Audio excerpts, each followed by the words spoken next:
Hi everybody, my name is Danielle Wathen, and for my Health Educator assignment, I interviewed Carrie Schaff. Carrie works for the School Health Program of the Arizona Department of Education.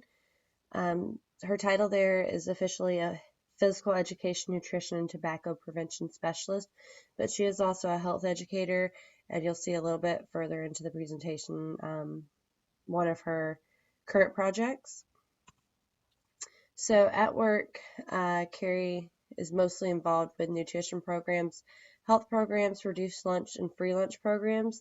Currently, they are revising the physical education standards for Arizona, and Carrie's actually heading that revision, trying to get everything implemented for that.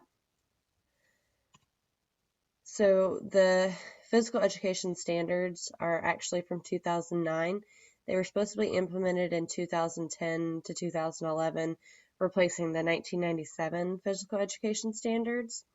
They're doing this because they feel like those standards should be increased and should be different for different age groups. So they have different categories to place for pre-K all the way through 12th grade, and that's kind of like the health portion of it.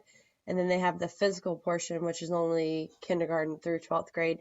And each category kind of defines a different thing and a different standard, saying that, as they grow older, they should be more physically active. And so it has a lot to do with the behavior change and the motivation and keeping up with maintaining the behavior change. So the 2009 standard consists of 6 different strands.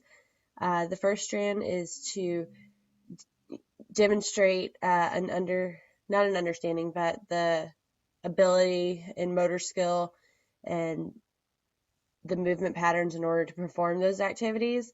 The second strand is understanding the movement concepts and principles, strategies, and tactics as they apply. The third one is that students participate regularly in physical activity, whether it be in like a physical education class or outside of. Strand 4 achieves and maintains a health enhancing level of physical fitness. So this is the maintaining portion. And then Strand 5 exhibits responsible personal and social behavior that respects self and others in physical activity settings. And Strand 6 is the valuing the achievements that they have made and enjoying it and the challenge of everything. So this is actually getting to the end and looking back and seeing how much work they've done. Some of the challenges that Carrie faces, she mentioned, was doing the best for everyone. In her job, she has to make sure, since she's dealing with such a diverse group of people, all the way from, pre-K to 12th grade, she needs to make sure that she's doing the best for everyone that she can. Also, Arizona is a pretty decently sized big melting pot, so getting different cultures and backgrounds is very important. Presenting to higher authorities, she found, was a little bit frustrating, because if you've ever had to come to someone and try and get permission for something, sometimes it can be a little testy.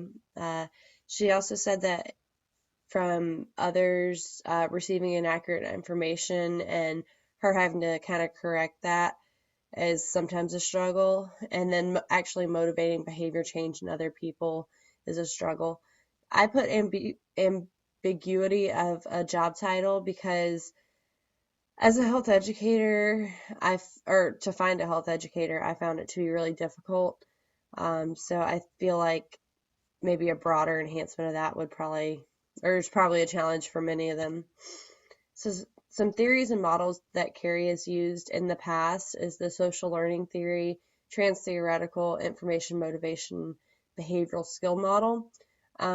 These are just some of them. She mentioned a bunch, but she mentioned that these were kind of like her go-tos and her favorite ones, especially for her career field. And that's just some information on Carrie Schaff. Thank you very much.